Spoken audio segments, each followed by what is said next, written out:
Bonjour tout le monde, bienvenue à cet épisode de Au pas de tir. Aujourd'hui, on va parler, bien évidemment, on est la fin de semaine suivant le National Range Day, donc on va parler du National Range Day de la semaine dernière. On va parler de certains commentaires que certains politiciens ont dit dernièrement qui nous donnent un petit espoir, on va se le dire. On espère que ça pourrait virer de notre bord.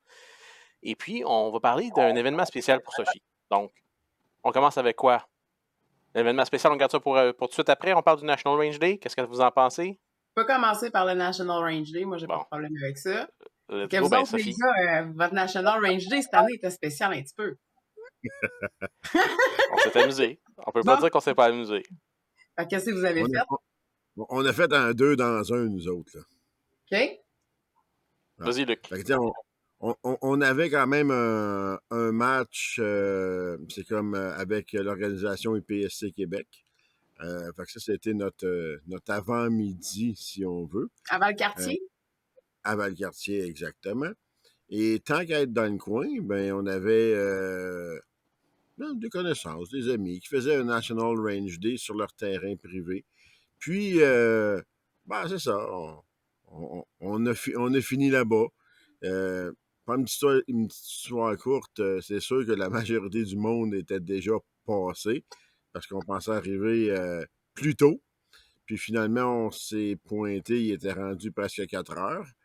Parce que justement, le match, c'est toujours comme ça, la planification, l'exécution, ça fait que ça déborde un petit peu, le dîner déborde. Grosso modo, on est arrivé en retard, on n'a pas croisé grand monde, mais on a quand même croisé l'organisateur, OK, qui était là avec d'autres personnes et qui ont eu une vingtaine de nouveaux Wow! tireurs qui sont venus essayer ça. C'était une première pour lui. Et comme il a dit, ça va recommencer l'année prochaine. L'année prochaine, on va sûrement aller faire un petit tour parce que ça donne toujours qu'on a des matchs dans ce coin-là. Fait que ça risque d'être encore un petit 2 dans un. Et on s'était mis sur la relève de 8 heures le matin pour se dire justement, on va partir quand même de bonne heure, mais choses étaient ce qu'ils sont. Malheureusement, on a fini un petit peu plus tard que prévu. Mais expérience, c'était super le fun. On est arrivé là-bas, malgré le fait que ces 20 personnes-là étaient déjà passées. Bon, il restait quand même nous autres à s'amuser. Puis il reste encore des munitions. Oh oui. Et À la on quantité que arrivait Luc dans nous le fait match, acheter, c'est sûr qu'il reste des munitions. oui, la prescription du docteur est là. Et Mm. à un moment donné, on en achète, on ne peut pas arriver là vide. Donc, on a sorti nos armes. Puis, qui étaient toutes des armes non restreintes en passant. Évidemment, OK? faut le mentionner. C'est ça, c'est pas C'est pas accrédité, là. range qui est approuvé, c'est comme pour le tir restreint. Donc, c'est un range privé. OK? On a sorti nos armes, on a partagé nos expériences et avec le monde qui était là, ben, tout le monde, je pense, a eu beaucoup, beaucoup, beaucoup, beaucoup de fun. Et ensuite, ben, malheureusement, comme toute bonne chose a une fin, à la fin de la journée, il faut y revenir. Effectivement. C'est quand même cool. Puis l'expérience sur un chantier privé, on va dire ça comme ça, là, le chantier qui était privé, il n'y a pas moins de sécurité non plus. Tout est fait dans les règles de l'art comme si on était dans un vrai range, là. Et en plus, qu'est-ce qui était le fun, c'est que on était tous sur des plaques de métal à 11 mètres. OK? Donc, l'expérience se faisait, on tirait. Et, et le plaisir d'avoir une plaque de métal, c'est que la récompense est immédiate. Ça fait Ouais. boum, tata, ping, à l'autre bout. Et tout le monde a eu le sourire de ce qu'on a pu savoir. Et même quand on les a essayés, ben nous aussi, on avait le gros sourire. On s'est Ben amusé. oui, Puis, c'est sûr, c'est sûr. c'est ça. Exactement. Fait que Luc, c'est quelque chose que de notre côté, on va recommencer. On essaie toujours d'être présent dans les National Range Day quand on peut. Mais c'est vraiment quelque chose qu'on va refaire l'année prochaine, assurément.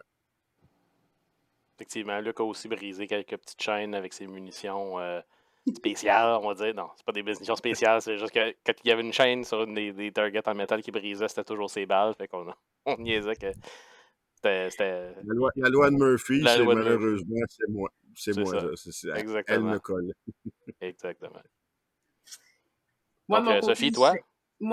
j'étais à Sand Hill, dans le fond, club de tir de Sand Hill, qui est à Cookshire Eaton, en Estrie. Ben, j'en ai profité, là, ceux qui me suivent sur Facebook, là, j'en ai profité pour aller faire un petit camping en solo. Je me suis trouvé un petit spot bien sharp dans le coin. Puis j'ai pu profiter aussi de la nature. C'est tellement beau l'Estrie en plus. Fait que j'ai passé la journée là-bas avec la gang de Sand Hill. Ils sont malades, ils sont fous, c'est tout le temps de bonne humeur. T'arrives là, c'est clé en main. J'étais en train de fouiller dans mon char pour sortir des affaires. Je me revire de bord, j'ai une table qui est arrivée, j'ai une tente qui est montée. Vraiment, là, puis à un moment donné, ben, tu sais, il y a tout le temps une petite accalmie, souvent, sous l'heure du dîner, tu sais, parce que les gens viennent soit avant ou après.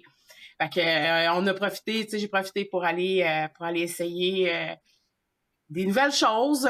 Puis moi aussi, j'ai tiré sur des plaques de métal, ce que j'avais pas à mon club de tir. Fait que c'était bien le fun, là, comme tu dis, là, l'effet pop, l'effet ting, tu sais, c'est interrelié, là, tu sais. Fait que non, c'était super le fun. Je vais revenir, par exemple, sur l'implication des clubs de tir. Tu sais, les gens disent, ouais, il n'y avait pas beaucoup de clubs de tir qui étaient ouverts. Effectivement, on avait, je pense, c'est 3 ou 4 clubs de tir là, qui s'étaient inscrits pour le National Range Day. C'est sûr qu'à première vue, ça peut avoir l'air décevant, mais je tiens quand même à mentionner que le 1er juin, pour certaines régions, c'est encore le printemps. Donc, ça fait quelques semaines à peine qu'ils ont ouvert leur club de tir. Il y a encore du ménage à faire sur les terrains, du nettoyage à faire, de la mise en place. Des fois, c'est des très petits clubs de tir. Ils n'ont pas les officiels de tir nécessaires en aussi grand nombre qu'ils voudraient pour pouvoir faire ça. Ça reste aussi que la majorité des officiels de tir sont des bénévoles. Donc, tu sais, ça vient un petit peu plus restreindre, là, si on peut dire ça, le nombre de clubs. Il y a quand même des portes ouvertes qui suivent au courant de l'année. Donc, c'est peut-être pas le National Range Day proprement dit, mais on a quand même le club de tir de Saint-Tite le 29 juin qui fait une porte ouverte. On a le club de tir de Bécomo, là, excusez, la date m'échappe, faudrait que je fouille dans mes choses. Club de tir de Bécomo qui va avoir sa journée porte ouverte aussi sous peu. Le 15 juin, la journée de tir pour les femmes au club de tir Label, donc que des femmes vont être présentes pour cette journée-là. Donc, il y a des concours, il y a des compétitions amicales. C'est une belle journée qui est à prévoir là-bas pour vous, pour nous, mesdames. Donc, mais tu sais, tout au long de l'année, vous pouvez, les clubs de tir, faire vos portes ouvertes. Les clubs de tir peuvent faire leurs portes ouvertes. Fait que c'est ça qui est intéressant. C'est sûr qu'on aimerait savoir une masse de clubs de tir tout le 1er juin pour démontrer, mais tu sais, on comprend qu'au Québec, des fois, ça peut être un petit peu plus hasardeux de planifier ça là, au 1er juin. C'est tôt dans la saison. Fait Puis que, juste pour mais, ajouter un ouais. petit peu là-dessus sur le National Range Day, OK? Tu sais, beaucoup de personnes se demandent c'est quoi, comment que ça fonctionne. N'oubliez pas que le National Range Day, OK, n'est pas quelque chose qui est fait par le CCFR, OK? C'est vraiment, le National Range Day, c'est vraiment arrangé que c'est le club de tir qui décide, OK, par lui-même de s'inscrire sur le site du National Range Day et d'offrir la possibilité à ses membres, OK, et aux nouveaux tireurs de venir tirer, OK, puis d'essayer plusieurs types d'armes. Habituellement, comment que ça fonctionne, c'est que vous payez les munitions. OK? Ah, puis C'est dans c'est la majorité des vraiment pas cas, cher. c'est à peu près ça. On vous charge le prix de la munition. Il n'y a pas de location, il n'y a pas de frais pour avoir, c'est comme un coach. Il n'y a rien du tout. Vous arrivez là, puis vous tirez, ça vous avez tiré tant de munitions, vous payez la munition, et that's it. OK? Souvent, ça Par fonctionne contre, aussi avec un système de tickets, de billets. Tu achètes un billet à 5$ puis tu as tant de munitions de tel calibre, tant de munitions de tel calibre. Fait que c'est ça. c'est Il y a, c'est il y plus a facile à plusieurs, gérer. Là. exactement. Il y a plusieurs façons de le faire selon le club de tir, C'est le mais club c'est qui décide. juste pour spécifier que c'est pas c'est pas le CCFR qui fait ça. Non.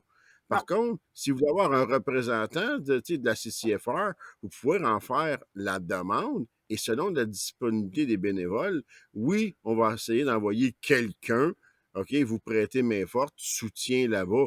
Mais cette personne-là, OK, parce que comme on sait, le Québec est très différent du reste du Canada, OK? Dans le National Range Day, au Québec, si le bénévole du CCFR n'est pas membre du club, il ne peut pas agir en tant qu'officiel de tir. Fait que la personne du CCFR va être là tout simplement pour vous renseigner sur l'organisation. Vous pouvez parler avec cette personne-là, vous donner le sticker, lanyard, tout ça. Peut-être Dans la le reste, marchandise, si c'est la bonne ça personne. c'est ça, tout dépendant qui c'est qui est là. OK? Exactement. Dans le reste du Canada, c'est fait différemment. Mais là, on parle du Québec, que Ouais. le Québec, on fait une demande pour le CCFR, OK? On peut avoir quelqu'un qui va être là pour parler d'organisation, mais c'est le plus qu'on peut avoir. Parce que dans d'autres Exact. provinces, comme on sait, le CCFR s'implique un petit peu plus en étant des officiels de tir, mais Ouais. ça ne fonctionne pas sur le Québec. Exactement, exactement. Donc, ici au Québec, on doit avoir la certification de FQTIR et en plus, on doit être sur le payroll du club. On doit être embarqué comme membre de club. Donc, c'est pas possible d'être officiel de tir pour nous, à moins que on soit dans notre club de tir cette journée-là pour le National Range Day. C'est quelque chose de possible, mais encore là, ça vient limiter la possibilité de le faire. En fait, l'implication L'implication, du field exact, officer de la exact, CCFR. exact. Il va pas être là pour donner un coup de main sur certaines choses, mais pas comme officiel de tir sur C'est ça. les Puis postes de tir. évidemment, tu sais, la majorité de nos officiels de tir, on est sur la rive nord de Montréal, la rive sud de Montréal, Montréal même, Québec. On a quelques-uns là à travers le Québec, mais tu sais, faut comprendre que ça peut pas être possible de faire 15 heures de route, par exemple, pour aller dans une journée comme ça, sachant surtout que nous sommes des bénévoles. Puis pourquoi ça marche sous forme de ticket?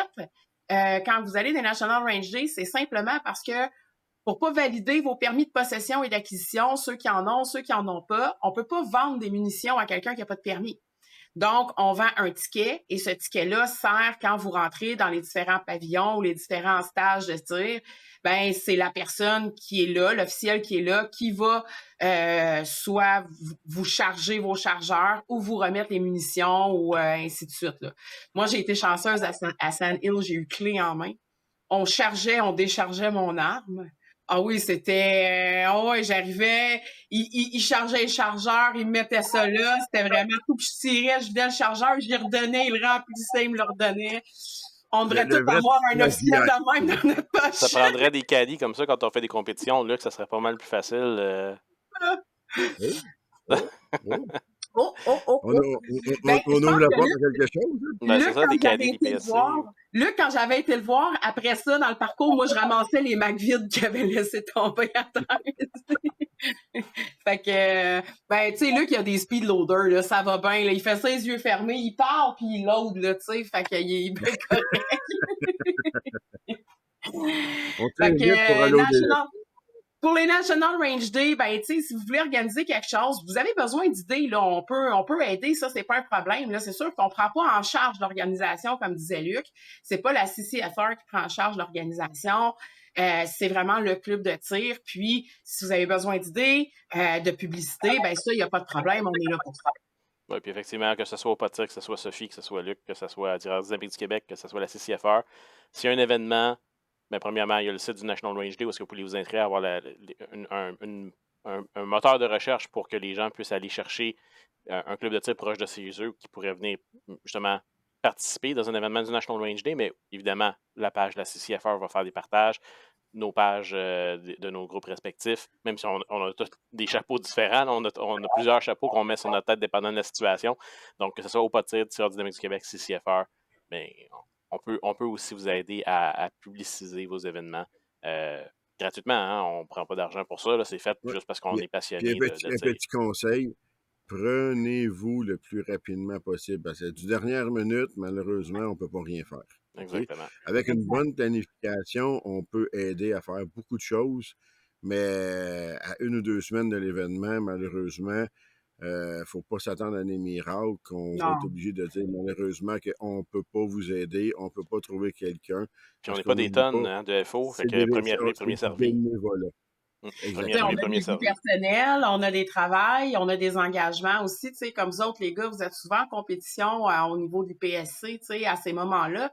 C'est aussi votre début de saison plus active, on va dire ça comme ça aussi. Fait que, c'est du tir à l'extérieur, veux pas, hein, encore une fois, on répète, on est au Québec, là, l'hiver, c'est plus compliqué. Fait que, il y a tout ça embriqueté. Donc, si on se prend à l'avance, ben on est capable de planifier nos choses. Puis, si moi, ou Sadie, ou Luc, on n'est pas capable de se déplacer, on a toujours quand même toujours des plans X, Y, Z, là. On a quand même, mais il faut se prendre à l'avance à ce moment-là. Excellent. Mais écoute, on peut passer, je pense que c'est un bon moment pour passer au prochain sujet, justement. Sophie, écoute, je pense que je pense pas qu'on l'a déjà fait, mais on doit te féliciter, n'est-ce pas? Tu t'es présenté et tu as été nommée, on va le dire, directrice pour le Québec, une des directrices, parce qu'il y en a deux au Québec, Ouais. pour la CCFR. Donc, on te dit un petit bravo. Hein, Luc, tu as déjà fait l'applaudissement. Merci. Oui, Merci. oui. Ben, je vous dis merci, puis c'est un beau gage de confiance, mais ça reste quand même, je vous cacherai pas, un très gros travail d'équipe. J'en serais pas là si ça n'avait pas été justement de vous deux, mes acolytes, dans ce fou projet-là de vie que de militer pour le droit aux armes à feu, puis d'éduquer le public, puis de faire des salons, puis mais je pense que c'est ça. Ça prend des gens qui s'impliquent, puis au Québec encore plus. Je veux que ça brille. On veut que ça brille. On a tous mis la main à la pâte. On a des idées différentes. Ça bouge beaucoup. Fait que, je pense que c'était le meilleur temps, justement, pour appliquer à la tête de la direction là, au Québec avec Sandro aussi, là, qui est avec moi dans tout ça. Donc, où est-ce que ça va mener? On va essayer d'encore élever un peu plus notre visibilité, notre implication au niveau de nos clubs de tir, au niveau des tireurs sportifs, mais aussi de la relève. On est aussi en arrière des chasseurs. Je suis une chasseuse, Sadie aussi. Donc, il y a juste Luc là, qui chasse des chaînettes puis du papier, mais on va finir par l'amener avec nous autres à la chasse à un moment donné. C'est comme rien. Mais c'est ça, fait qu'on veut vraiment mener le bal, si on veut, puis je pense que c'était une opportunité à saisir que d'être au niveau de la direction puis d'essayer de pousser un petit peu plus en faveur du Québec qui est à l'arrière-plan, on se le cachera pas, je veux pas dire qu'on est les mal-aimés au sein du CCFR, là, pas du tout, mais au sein du reste du Canada, on a une vision peut-être, on se le cache pas, là, le Québec, c'est pas la province qui brille le plus au niveau du reste du Canada, là. Fait que, on va essayer de justement, racheter cette visibilité-là, puis de se positionner aussi au Québec, c'est bien important. Fait que, je vous remercie de votre confiance, puis je vais tout faire pour être à la hauteur de ce titre-là. Excellent. Mais écoute, ça nous fait plaisir d'avoir quelqu'un qui est aussi active et aussi proactif que toi, Sophie. Écoute, j'irais dire que tu es extraverti, mais je pense que c'est sous-estimer ton niveau d'énergie quand tu parles d'armes à feu, quand tu parles avec les gens. Donc, tu l'as mentionné, puis je pense qu'on se l'est dit à l'interne, nous autres, plusieurs fois lorsqu'on jase. Au Québec, le Québec est un des champs de bataille pour les droits pour les armes à feu. Il y a deux champs de bataille. Il y a Ottawa, évidemment, parce que c'est là que toutes les décisions sont prises. Mais le deuxième champ de bataille, qui est, je crois, tout aussi important, c'est juste une bataille qui est différente, c'est le Québec, parce que c'est là qu'on a le plus à gagner, c'est là qu'on a le plus d'opposition pour les armes à feu, en termes de province, je crois. Évidemment, il y a Toronto, certaines villes, certaines métropoles qui sont plus anti-armes que d'autres, mais on ne se le cachera pas, il y a des organisations anti-armes au Québec. Ça part beaucoup d'ici. Et malheureusement, ces personnes-là reçoivent de l'argent du gouvernement fédéral et lobby au gouvernement fédéral pour... des tribunes que nous, on n'a pas aussi, là, tu sais. Effectivement. Tu t'en vas pas... un groupe comme la CCFR ne peut pas se présenter nécessairement dans une émission de télévision lorsqu'il y a quelque chose qui se passe parce que, justement, premièrement, ils sont probablement même pas invités, ou deuxièmement, s'ils sont invités, ben c'est souvent un environnement très hostile à la base. Donc, la dangerosité des montages, de nous faire dire des choses qu'on n'a pas dit, puis de prendre des phrases hors contexte et ainsi de suite. On connaît la manipulation au niveau des médias. Fait que, tu sais, il y a ça aussi qui est très important à prendre en considération. Fait que, tu sais, vu qu'on milite plus dans l'ombre, tu sais, non pas sur les grands réseaux, TVA, tu sais, Radio-Canada et tout ça, puis qu'on se fait souvent ramasser par ces gens-là, puis qu'on n'a pas nécessairement la possibilité de se défendre, ben il faut travailler, il faut œuvrer différemment, il faut aller chercher les gens de façon différente. Et là, notamment, notre implication au niveau des salons chasse-pêche plein air qui ont lieu au Québec là, à chaque année.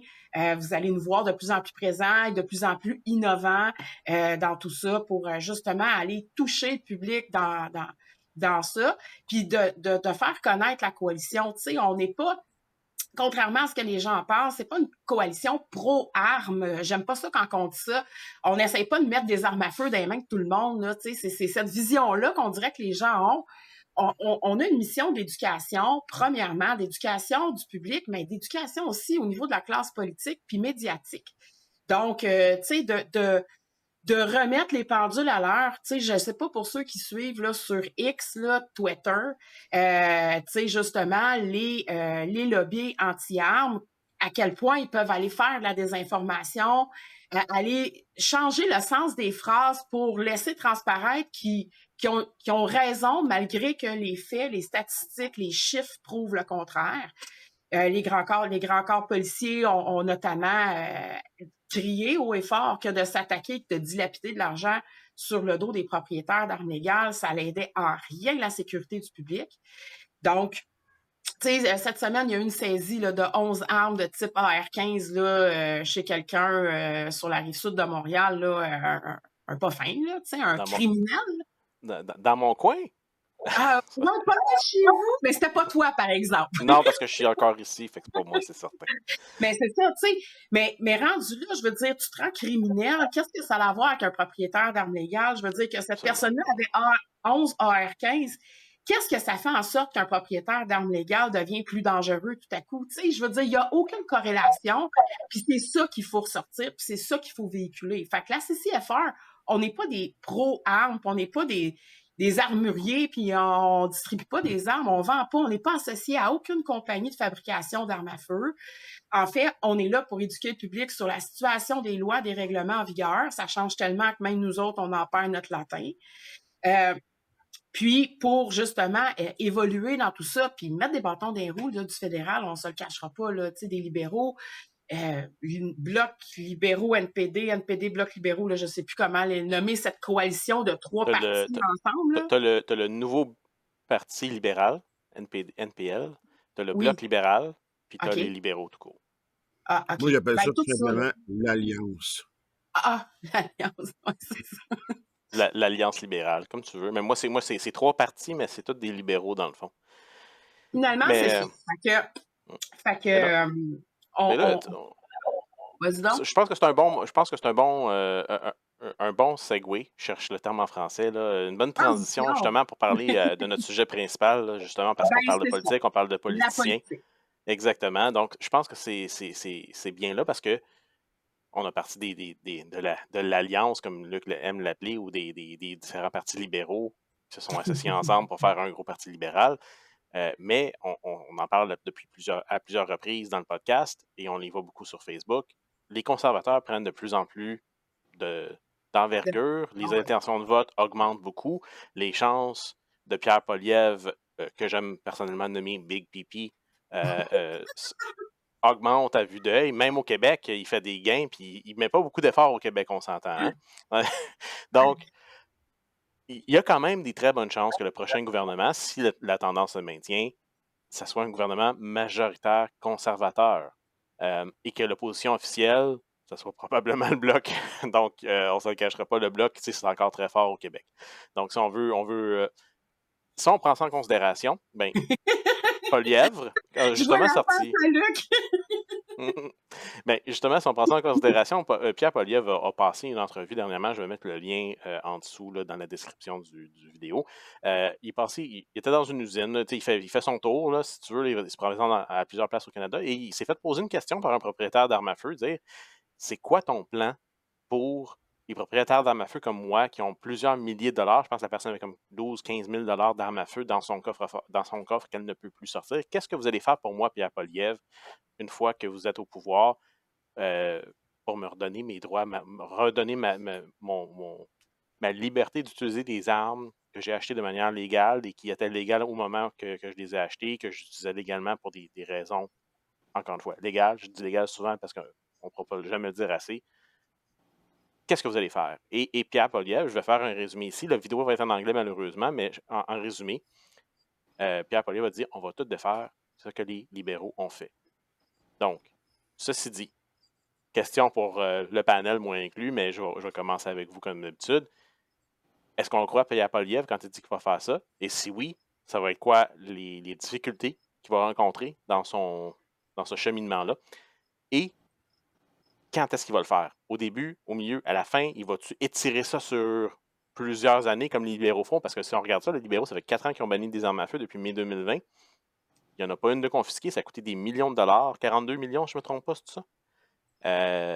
Le nombre n'est pas important. Des dizaines de millions de dollars, certainement, ont été dépensés par le gouvernement libéral pour un rachat qui a racheté 0 arme. On en avait parlé dans un podcast précédent. Est-ce qu'ils vont étirer ça pour essayer encore une fois de diviser? Est-ce que la petite politique va prendre le dessus sur les conservateurs aussi, puis on va se retrouver dans un statu quo pour les prochaines 4 ans? Ou est-ce que dans les 100 premiers jours, on va avoir du mouvement et on va faire quelque chose? C'est mon introduction au sujet de discussion. Sophie, je te donne la parole. Premièrement, je serais sur le sujet des armes à feu, le débat politique, les élections à venir, qui en parle à petite dose, j'ai pas de problème avec ça. Mais pour le reste, Big Pipi, si tu m'entends, ferme ta gueule. Pourquoi? Parce que il y a une certaine classe encore de gens qui ont peur que ça devienne le Far West.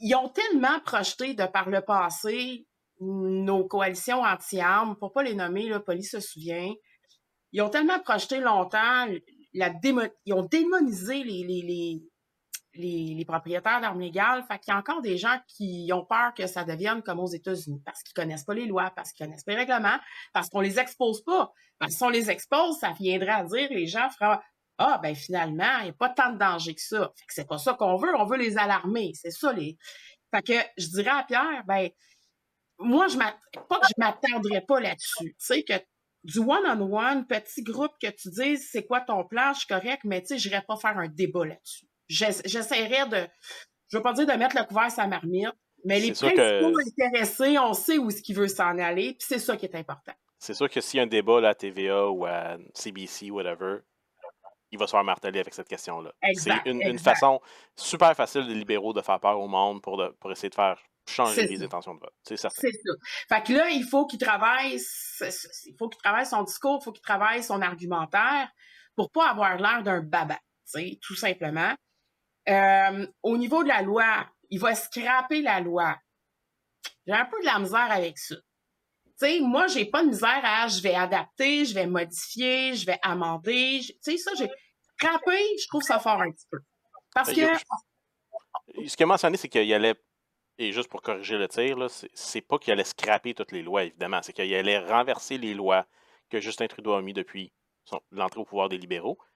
Et je pense qu'il avait déjà mentionné de par le passé, mais dans l'interview spécifiquement que j'ai dit en introduction, il parlait juste de renverser les lois que le gouvernement libéral de Trudeau avait mis en place depuis 2015. Il avait déjà par le passé mentionné qu'il allait vouloir scraper, oui, effectivement, le Firearms Act pour le remplacer pour quelque chose de complètement nouveau. Ça, c'est une entreprise, si tu veux, qui est de beaucoup plus grande envergure, mais d'un autre côté, le Firearms Act est tellement complexe et tellement bourré de formulations et de choses qui sont ouvertes à débat ou à... Même, tu le disais tantôt, Sophie, même nous, on a de la misère à suivre qu'est-ce qui est légal et qu'est-ce qui ne l'est pas. Donc, est-ce que ça pourrait être simplifié? Est-ce que ça pourrait être plus clair? Moi, ce que je pense, c'est que ça serait beaucoup plus judicieux de se repencher. Tu sais, C21, là, on se le cachera pas, là, c'est pas tout dans C21 qui est mauvais, OK? Il y a des choses, il y en a beaucoup qui, pour nous atteignent, mais il y a des choses avec lesquelles je pense qu'on est très bien capable de vivre. Tu sais, moi, j'ai pas de problème à montrer mon permis pour acheter une pièce comme un chargeur, par exemple. Tu sais, j'ai pas de problème avec ça, pas du tout. Si ça peut sécuriser certaines personnes, go for it. Je monte déjà mon Effectivement. permis pour acheter des munitions, pour acheter des armes à feu. Je fais mes vérifications de transfert. Tu sais, je veux dire, une fois de plus, une fois de moins, qu'est-ce que ça change? Fait que ça, tu sais, il y a certaines parties de ces 21 qui sont quand même pas à scraper complètement. Au niveau de la liste des armes à feu, par exemple, ça serait vraiment considéré et à être considéré par des spécialistes des armes à feu et non pas par monsieur, madame, tout le monde qui a une opinion arrêtée sur l'apparence d'un arme à feu. Tu sais? Donc, ça, qui modifie, oui. Dans les 100 premiers jours, permettez-moi d'en douter, là, je vais faire l'avocat du diable. 100 premiers jours, ça va vite. Généralement, les élections sont à l'automne, donc généralement, c'est en mois d'octobre. Après ça vient la période des fêtes. Où est-ce qu'on sait qu'ils tombent en congé le 15 décembre, puis après ça, ils reviennent le 300 janvier, là. Ils prennent beaucoup de temps de vacances de Noël, là.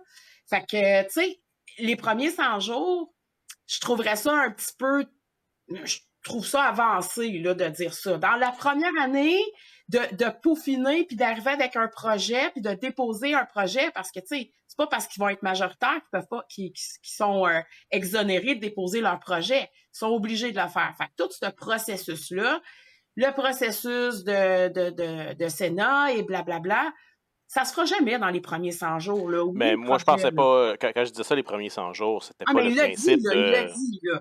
Oui. Il l'a Mais c'était dit. pas le principe de tout régler la patente en 100 jours. C'est sûr, comme tu dis, avec les plusieurs les lectures multiples, le Sénat, tout ça, c'est sûr que 100 jours, de passer de zéro à terminer, c'est sûr qu'en 100 jours, c'est impossible.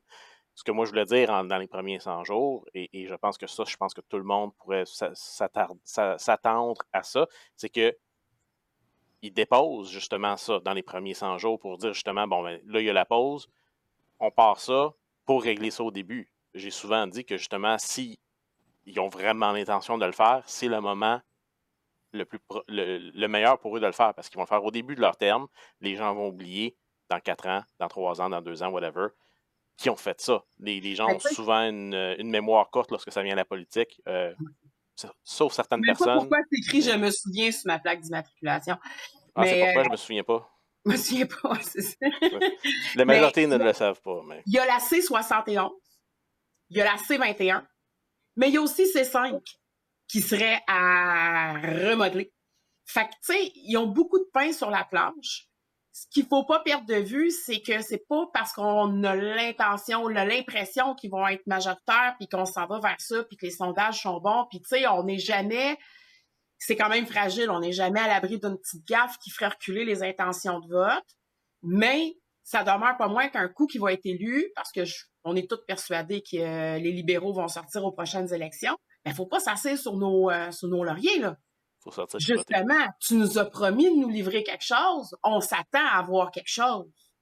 Fait que, tu sais, autant on a mis des bâtons dans les roues des libéraux, NPD, Bloc, autant on va pousser dans le dos de Pierre Poilievre pour qu'il fasse ce qu'il a à faire. Ben, c'est un point important. Ça, justement, Sophie, souvent les gens m'ont posé, parce que tu le sais, on fait des tables de CCFR ensemble. Souvent, on s'est fait poser la question. Bon, une fois que les conservateurs sont rentrés, ça va être quoi le rôle de la CCFR? Ben, le rôle de la CCFR, ça va être, comme tu viens de dire, de pousser dans le cul des conservateurs. Parce que là, excusez-moi, c'est bien beau de peser sur le frein pour ralentir le plus possible les libéraux avec tout ce qu'ils essaient de faire, mais là, il faut peser sur l'accélérateur quand c'est rendu les conservateurs qui sont au pouvoir pour dire hey, vous avez promis, donc c'est quoi le hold-up? Vous attendez quoi exactement pour que ça passe? Le rôle change au niveau du lobby, au niveau de Et l'éducation, ça change. encore une fois, je reviens avec la mission d'éducation de la Coalition canadienne des droits aux armes à feu qui vont être là en arrière pour supporter puis avoir une réelle opinion aussi, tu sais. Ça n'a pas d'allure, puis voici les alternatives qu'on pourrait mettre en place, ou voici, tu sais, c'est ça qu'il faut faire au départ. Fait que, on va voir, mais c'est sûr qu'on s'assurera pas sur notre steak, comme on dit au Québec, là, puis on va continuer de pousser dans ce sens-là. On va continuer à faire les salons, que ce soit les salons chasse-pêche, le RCABC, s'il y a d'autres salons, on fera ces salons-là aussi. S'il y a des événements, on va être présent. Parce que le but, c'est que c'est bien beau, là, les conservateurs vont être au pouvoir, on va avoir le jeu facile, mais c'est pas quand le jeu est facile que justement, que c'est c'est là qu'il faut qu'on relâche parce qu'il faut convertir de plus en plus de monde pour que la prochaine fois qu'il y a une prochaine élection, que ça soit peut-être pas autant un enjeu, que ce soit plus difficile justement pour les libéraux de dire, ben on va juste créer une division dans la population parce que si on a éduqué plus de monde, on a converti plus de monde à la chasse ou au tir sportif ou au tir juste pour le plaisir comme ça, ben ça va être plus difficile pour eux d'arriver et de dire on fait des bans à gauche et à droite parce que ça va affecter plus de monde et politiquement, ça va leur coûter plus cher de faire ça. Présentement, ça On leur va coûte toujours être là pas pour la cher que relève ça. de toute façon. Tu sais, pour les gens actuellement propriétaires Effectivement. d'armes légales, mais tu sais, on va toujours être là pour la relève. Là, je veux dire, la coalition, elle va pas s'éteindre. Ça va juste, on va changer notre fusil d'épaule selon les situations, selon les partis politiques en place, selon les embûches. Tu sais, ça peut devenir aussi une problématique au niveau municipal. Ça peut devenir une problématique au niveau provincial. Fait qu'on va toujours s'impliquer en arrière là, par rapport à tout ça. Tu sais, on l'a vu, là, il y a certaines municipalités qui veulent légiférer sur les droits de la chasse. Ils veulent carrément enlever la possibilité d'utiliser une arme à feu sur les territoires, des choses comme ça, mais des territoires qui nécessitent pratiquement de la chasse avec les armes à feu. Fait que, tu sais, ils sont là, on suit l'actualité municipale, provinciale et canadienne. Donc, tu sais, vous n'avez pas à vous inquiéter, on a en masse d'ouvrages. Excellent. Luc, écoute, moi puis Sophie, on jase, on se lance des balles depuis tantôt. Pas des vraies balles, on s'entend? OK. Luc, ton opinion là-dessus, qu'est-ce qui se passe? Les conservateurs sont au pouvoir. On a-tu un break? Ça va-tu prendre du temps? Qu'est-ce qui se passe? Moi, je suis optimiste, mais réaliste. OK? Dans le sens que, oui, on parle toujours si, OK? Les conservateurs seraient majoritaires, c'est sûr que ça va être plus facile. OK? Dans le cas qu'ils ne le seraient pas, ça va être un peu plus compliqué. Mais, chose que je vais être convaincu, c'est que, comme je donne un exemple, Polly se souvient, vont mettre beaucoup, beaucoup, beaucoup de pression là-dessus parce que selon eux, comme Sophie l'a dit, on va retourner dans le temps des cowboys selon eux autres. Là, OK? Ah ouais. Fait que, oui, il va y avoir beaucoup de changements à faire, mais pour être réaliste, j'ai l'impression que on va aller rechercher certaines choses, mais on n'ira pas toutes rechercher. Tu Exemple, penses à une clause grand-père? mon feeling, un petit peu ça. OK? Ouais, hein? Que bon, comme les gels des armes de poing, bon, c'est prouvé là, que ça ne change rien en criminalité, puis tout ça. Ça fait juste fermer les business, tout simplement. Regarde, ça fait Les clubs de souffrir tir. la business. Fait que ça, moi, je pense que le gel des armes de poing, c'est comme ça va tomber, on va pouvoir en acheter. Par contre, les fameuses, le fameux OIC de 2020, OK, le fameux décret, c'est des armes de type d'assaut selon les critères, c'est comme De de style. l'Alliance libérale. De style. De OK? style, pas de type. Non, Il aime ça Le utiliser, style. utilise des mots comme ça pour nous mélanger. Ouais. Ben, C'est un style exactement. d'assaut. OK? Mais là, d'après moi, qu'est-ce qui va arriver? C'est que, il va y avoir des reclassifications, des choses comme ça. Mais mon feeling, là, c'est qu'on va être pogné avec des clauses grand-père avec ça, qu'on va pouvoir les utiliser jusqu'à temps qu'on pète aux frettes. Mm. Puis quand on va péter aux frettes, ben malheureusement, on ne pourra pas les léguer. Puis, on va être obligé de s'en débarrasser. Fait que moi, c'est pas ça que je souhaite. Mais en étant réaliste, ils vont vraiment acheter une partie de la paix de cette façon-là. Les AR-15 Euh, vont s'éteindre avec le Ils vont propriétaire. s'éteindre, c'est comme exactement avec les dernières générations qui ont eu ces armes-là. Puis on sait que ça ne changera rien pour la sécurité publique. Ça ne changera rien du tout. Mais là, ça va être une game politique. Puis là, à un moment donné, il va dire, ben, regarde, tu ne peux pas gagner partout.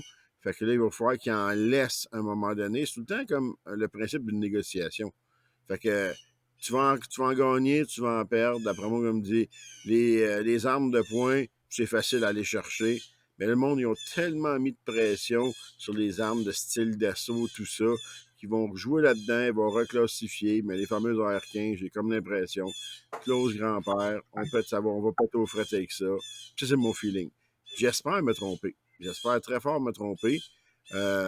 Mais comme je dis, mon petit côté réaliste fait en sorte que Ça reste quand même que c'est ça reste quand même que c'est un OIC, c'est pas une loi. Ça reste encore qu'il y a une amnistie. Moi, je pense que, tu sais, le fait que, justement, il n'y ait pas eu de rachat encore, ça laisse espoir, ça laisse bon espoir. Parce que, tu sais, si ça avait été racheté, après ça, renverser ça, c'est un peu plus complexe de dire, tu sais, moi, je l'ai perdu, je vais être... Tandis que là, il y a une amnistie, puis c'est un OIC. Fait que c'est vraiment, tu sais, puis ben la CCFR est toujours en appel de cette décision-là de la juge Kane en avril dernier là concernant ça. Fait que, tu sais, il y a eu, je dirais, ben pas Ça je serait possible que dirais, ça tombe avant même que les libéraux quittent le pouvoir, sans même qu'il y ait une loi à renverser ou rien. c'est ça, exact. Mais je vais revenir tantôt sur quelque chose parce que ce point-là est important. Parce que tout ce qu'on parle présentement, c'est 71, c'est 21, le OIC, c'est des modifications au Firearms Act. Et tantôt, Sophie, on parlait justement que le plan de Poilievre, c'était de scraper et de refaire un Firearms Act qui serait plus, en anglais, comprehensive, donc qui serait mieux défini, qui serait mieux fait, si tu veux. Désigné, ouais. Donc c'est pas juste de dire, et là, je ne suis pas un expert en comment est-ce qu'ils font des lois, mais si tu scrapes au complet l'acte, ben, toutes les modifications que tu as faites avec C71, C21, le OIC, ben, tout ça n'a plus de place dans la loi parce que tu viens de le scraper. Tu viens de dire ça s'en va au complet. Toutes les règles sont parties. Tous les articles de loi sont partis, puis on le remplace au complet par quelque chose de nouveau.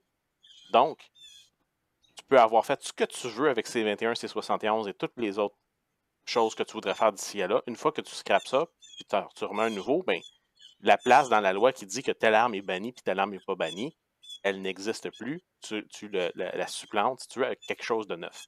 Donc, ça dépend toujours du désir, encore une fois, des conservateurs de faire ça, ou encore peut-être juste de faire encore juste des modifications à la loi, et là, de venir modifier la loi pour enlever certains points et rajouter certaines autres.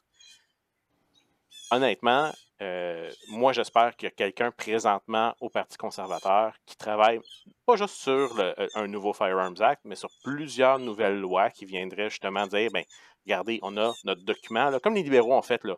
Il y a eu une tuerie le lendemain, 2 jours, 3 jours plus tard, ils mettaient le ban, c'était déjà préparé, c'était dans un break glass in case of liberal scandal, il était prêt.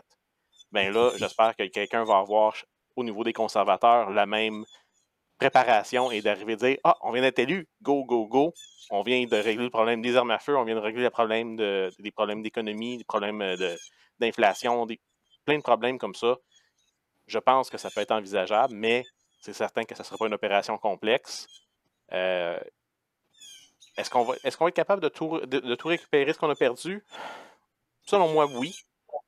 Mais ça va prendre beaucoup de volonté Ça va politique. prendre, c'est ça, ouais.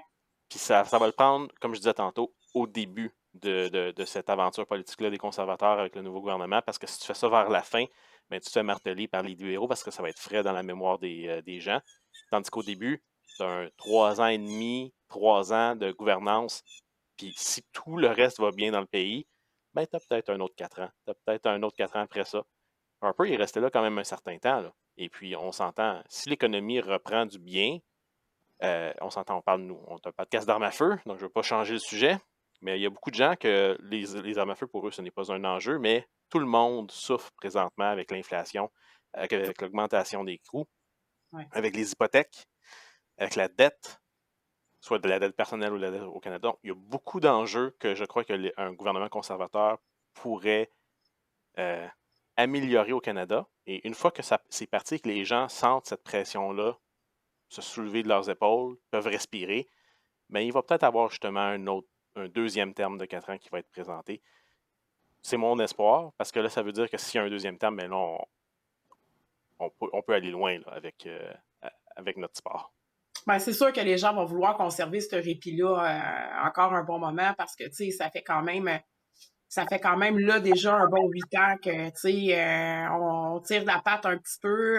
Au début, les politiques libéral était bizarre, mais là, tout se confirme. Puis bon, avec l'ingérence et tout ça là, qui viennent de ressortir en plus, les rapports et tout ça, tu sais, moi non plus, comme Luc, tu sais, je vis pas dans un monde de licorne. Mais là, je pense qu'on a besoin d'un petit peu de licorne. Tu sais, parce que ça fait juste nous mettre un petit peu plus en maudit après la situation. Tu sais, tu dis que les gens, on croule sous les dettes. Il y en a qui, tu sais, les taux hypothécaires qui ont grimpé. Ben oui, là, le taux directeur vient de descendre aujourd'hui. Ça fait combien de temps que les gens payent des 1 000 $ de plus, 700, 800, 900 $ de plus d'hypothèque par mois parce que leur taux a augmenté, tu sais. Ça, c'est sans compter ceux qui ont acheté des maisons en pleine pandémie où est-ce qu'il y a eu une surenchère incroyable. Ça Des va faire mal au séparations. renouvellement. Ça va faire mal au renouvellement de l'hypothèque, ça, là. Ça baisse pas. Exactement. Puis, tu sais, bon, les séparations, des choses comme ça, ben, tu sais, demain matin, moi, j'ai des armes de poing, puis je me dis, ben, écoute, entre manger puis avoir des armes qui traînent dans mon safe, ben, tu sais, je vais vendre mes armes, puis ça va me faire un petit peu de liquidité, peut-être pour acquitter des dettes ou peut-être pour nourrir ma famille, tout simplement, payer des frais d'études. Sophie, c'est comme ça que tu nourris ta famille avec les armes à feu. C'est pas en les vendant, c'est en les Ah utilisant. ouais, mais là, il y en a que peut-être que je peux vendre, tu sais, comme les armes de poing, mettons, là, tu sais. Mais je parle dans un cas extrême. Je parle pas de ma situation, mais tu sais, oui, demain matin, je suis plus capable de nourrir ma famille. Il y en a qui vont partir, tu sais, parce que Je comprends pas ce que tu voulais dire, mais le c'est ça. principe, c'est que dans le fond, la seule raison qu'on fait pas de la chasse de subsistance à grande échelle, c'est parce qu'on a des supermarchés un petit peu partout. Une fois que le supermarché devient trop Ah, cher mais pour non, tout le mais monde, veux-tu qu'on en parle de la chasse? Les dates de chasse, les lieux de chasse, les permis, les formations, les... Attends une minute, là, ne chasse pas qui veut au Québec, là. Ne pêche pas qui veut au Québec, puis où tu veux au Québec, là. Moi, je reste dans mon secteur pour aller pêcher sur le lac Saint-Pierre. Ben, ça me prend un permis spécial pour aller pêcher sur le lac Saint-Pierre, parce que, tu sais, sur le fleuve, c'est pas les mêmes poissons que dans le lac Saint-Pierre. Pourtant, ça communique ensemble, là. Mais ça me prend... Fait que, tu sais, je veux dire, oui, de la chasse de subsistance. Moi, je suis super pour ça, mais quand tu veux la faire, tu peux pas abattre un gibier quand tu veux, tu peux pas trapper comme tu veux, tu peux pas. Fait que, tu sais, je te donne juste un exemple, là. Moi, j'ai abattu au mois d'octobre mon chevreuil, je suis correct, j'ai une viande de chevreuil presque pour l'année jusqu'à ma prochaine chasse en espérant que je récolte soit un orignal ou un chevreuil pour manger. Sauf que là, pour X raisons, ben, mes installations de frigidaire, ça fonctionne plus, mon congélateur fonctionne plus, je perds mon gibier. Je vais le chasser quand, là, mon gibiet? Alors, j'attends au mois d'octobre avant d'en avoir un autre, là. non, c'est certain qu'on est limité, mais c'est un petit peu, c'est comme ça partout, évidemment. Ben, c'est ça, On n'a pas le... c'est ça. Fait que la chasse de subsistance, non, mais je peux vous dire que crime, quand que je vais à la chasse puis que je récolte, là, c'est plus qu'un trophée, là. C'est un mode de vie. C'est ma nourriture. Effectivement. Mais comme tu disais tantôt, Sophie, plutôt au début du podcast, que on chasse, mais honnêtement, je me considère beaucoup moins chasseur que beaucoup de personnes. Il y a des chasseurs qui sont des chasseurs, même s'ils ne sont pas fans d'armes à feu. C'est des chasseurs à la base qui vivent de ça toute l'année, dans le sens que c'est ça qui anime c'est leur passion, si tu veux. Puis l'arme à feu, c'est juste un outil. Puis s'ils en bannent une, c'est pas grave, je vais en prendre un autre. Ou s'ils bannent toutes les armes, je prendrai un arc ou une arbalète. Il y a des chasseurs comme ça, tant mieux pour eux. Je ne les juge pas, mais d'un autre côté, c'est qu'il faut qu'ils comprennent aussi à un moment donné, la chasse est en danger aussi parce que la majorité des gens dans les centres pensent pas comme nous au niveau de la chasse. C'est pourquoi tu as besoin de chasser? T'as un IGA à côté. As-tu besoin vraiment de tuer un animal pour satisfaire ton homme de Cro-Magnon, ta femme de Cro-Magnon dans ta nature? C'est-tu parce que tu as un thrill de tuer? C'est là que j'ai un problème, si tu veux. C'est pour ça que je te disais un petit peu le côté chasse de subsistance. Ouais. Ben, c'est bien correct pour ces on en personnes-là. parlera de ça. Ça pourrait être un très, très bon sujet de podcast.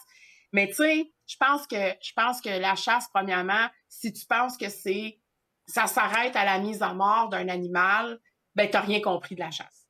Effectivement. Premièrement.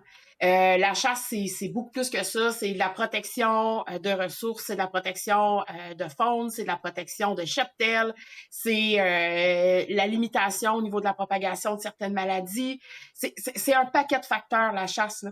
demain matin, tu sais, regardez les gens à Longueuil, comment ils sont en train de virer fous avec leur chevreuil, là.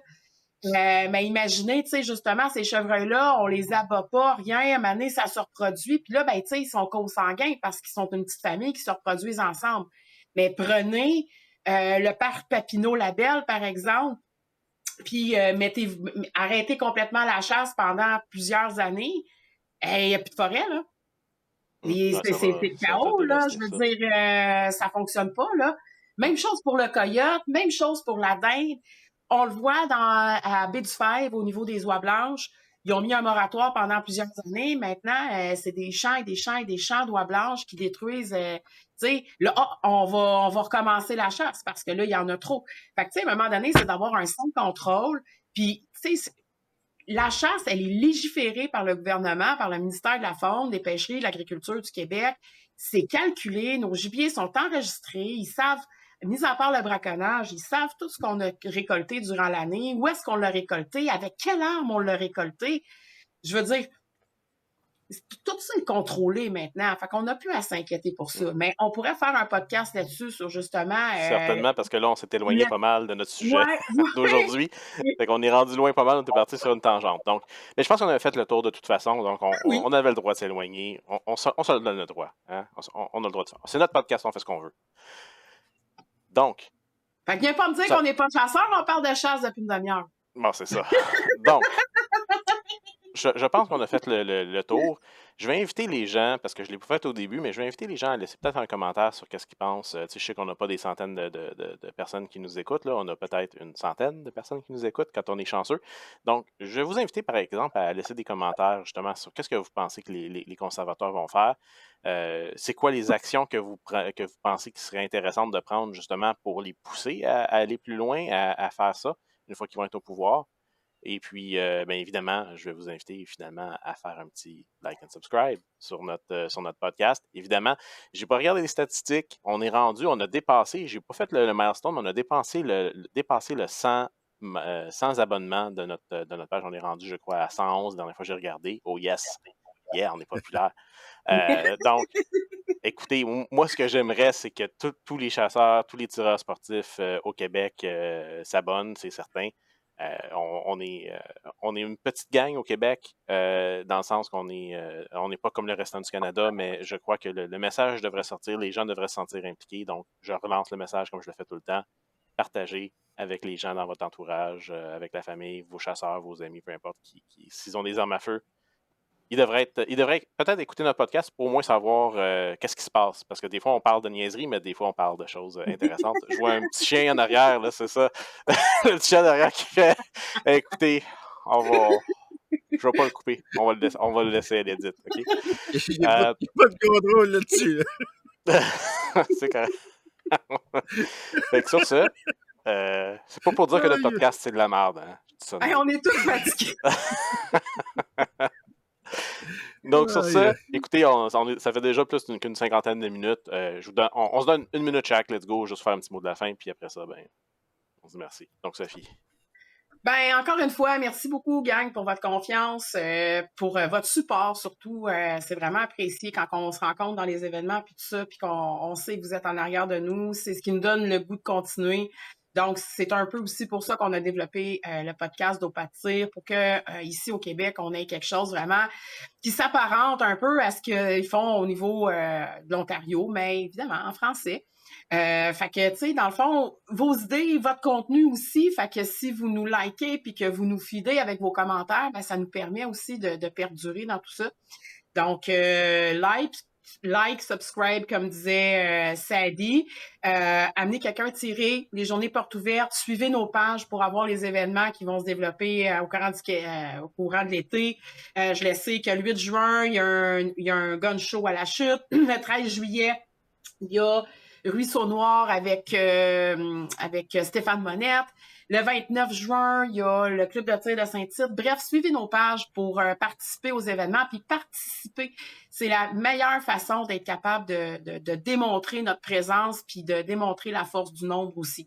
Donc, plus on va être ensemble, plus qu'on va se tenir puis qu'on va s'en aller dans la même direction, plus qu'on va avoir de gains. Fait que gagne, embarquez avec nous autres dans le bateau.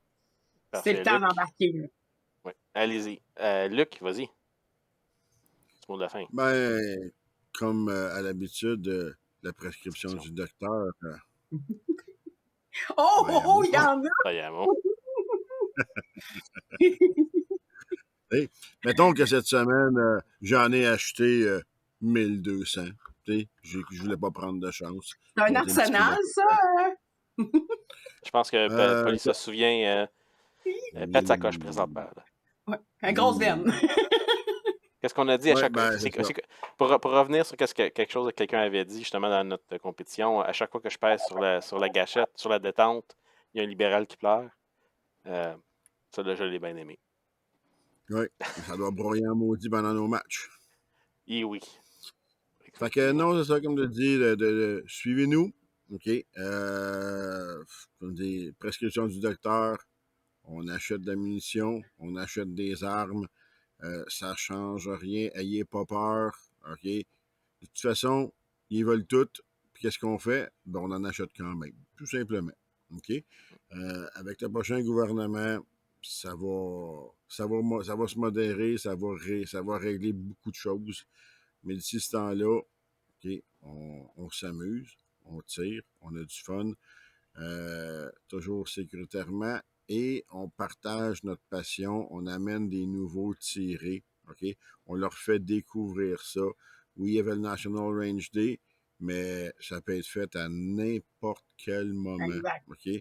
Et j'ai rarement vu quelqu'un sortir d'une initiation puis qui était pas content. Habituellement, c'est je fais comment pour avoir mes permis? Effectivement. Ça finit comme ça. Fait que Excellent. moi, c'était mon petit mot de la fin. Donc, ça dit, je te laisse finaliser tout ça.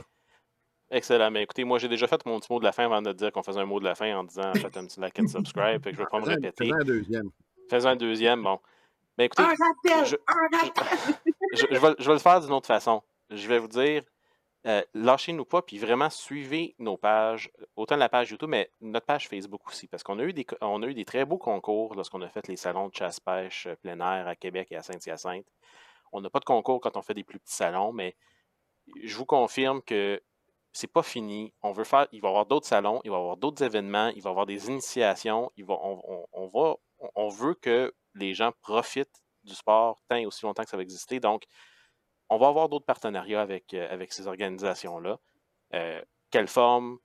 Je ne peux pas vous dire tout ça parce que, premièrement, c'est pas tout encore défini. Puis il y a des choses, des fois, que je pense. Puis je suis comme, hey, ça serait super intéressant à faire. C'est peut-être trop gros, mais on va y aller. On va s'essayer. Si ça marche pas, ça marchera pas. Mais c'est pas grave, Hey, on va s'essayer. Luc, c'est quoi le Go Big Go? Go home. Go big or go home. Fait que ça, je l'ai pris à cœur. Donc, si vous nous suivez surtout notre page Facebook, c'est là qu'on va parler beaucoup. C'est sûr que sur le podcast, sur YouTube, on va en parler. Mais sur la page Facebook, on va mettre tous les détails, tout ça. Fait que suivez-nous aux deux places si vous êtes capable.